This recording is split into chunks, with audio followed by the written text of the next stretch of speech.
Okay, I'll finish off this video now, so I think I'm sort of there.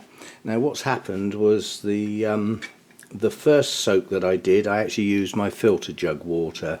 The filter was actually getting on a bit, so it's not shiny new, so we actually had a TDS of 200 in the water before I put anything in it.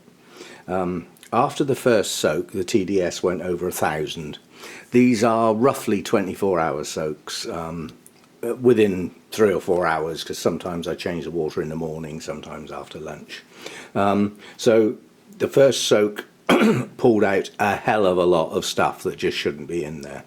I just then filled it up with tap water the next time round, and after the second soak, the TDS was 450. Well, given that I started with tap water, my tap water has a TDS of 240, the number's coming down quite well. Nowhere near low enough now.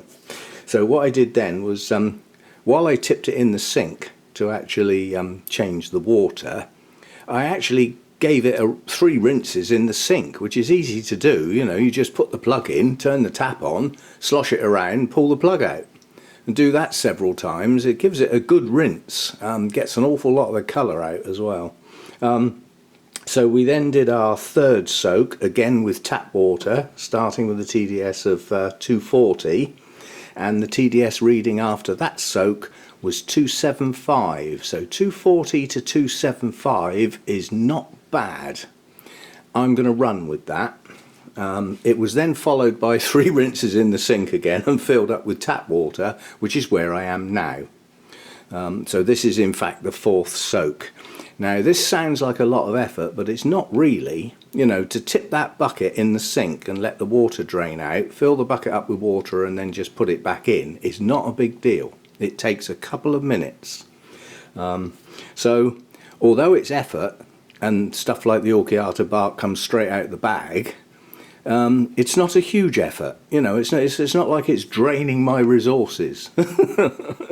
You know, and I'm getting sleepless nights over it. It's just okay. You know, it's a nuisance, but it's okay. So I thought we'd have a look at it now, and I'm expecting not much colour and the TDS to be quite low. So we'll get some water out. I'm sure we'll have some bits in it, but that doesn't matter. So I mean, the colour's virtually gone. I mean, I'll live with that. That's not a problem at all. Right, now getting water all over my notebook. I've got wet hands now. I don't like handling the meters when I've got wet hands. My pH meter is actually waterproof, but this one isn't. Right, so what have we got now then? Well, that is absolutely amazing. That says 242. My tap water is 240. So basically this last soak has produced nothing. The only TDS reading I've got here is from the tap water, and the colour's virtually gone. So I'm declaring that as finished. It will have one last soak now, which will be in RO water to get the majority of the tap water out.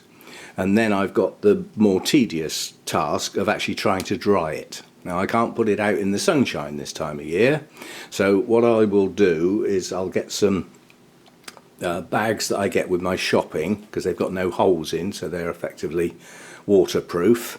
Put relatively small amounts in those bags and stand those bags on the radiators. Yeah, so they'll get the heat from the radiator when the heating's on, and it should help dry it off relatively quickly. So anyway, that's the next task, is a last soak in RO water, and you know, and dry it off. And that's one bag full, and I think there's enough to do quite a few pots with that, and that still leaves me another bag because I bought 2. So tedious, possibly. Time consuming, no. It really isn't time consuming. Just chucking it in the sink, slosh it round. You know, it's not a big deal. However, drying it is going to take time. Again, it's not a big deal, but it will take time. And by giving it a good squeeze before I put it in the the bags to put on the radiator, it shouldn't do too bad. I mean, if I had an oven, you know, a proper oven, then I would probably put it on metal trays and dry it in the oven, which would heat treat it as well. That would be brilliant, but I haven't got an oven. Mine's broken. So all I've got is my light oven. That's not quite the same thing. It's quite fierce, actually. So anyway, we'll dry it off and then put it away for future use. It's not going to get used for everything. Don't think I'm changing from bark to this stuff. I'm not. I'm selecting certain orchids that I think will do better in this than they do in bark. Or I may well be substituting moss for this stuff. So look out, you Masdevallias and Draculas. Yeah? But that's to be seen. So there we go. I'm happy with that. And at less than half the price of the orchid stuff.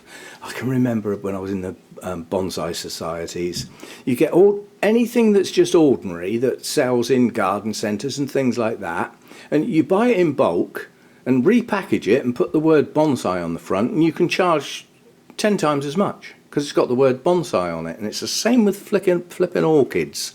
Put the word orchid on some, you know, materials or whatever, and you can charge a fortune for it. It's just ripping people off, really. So this is sold in the pet trade, you know, as a bedding material or a, you know, material for reptiles and things like that. Hasn't got the word orchid on it, so it's less than half the price. And quite honestly, the quality looks good. So I'm happy with that. I'll run with that. See you next. Oh, hang on, we've got to do a joke. What should we do? I'll have to have a look at my list. That's caught me on the hop. I'll be back.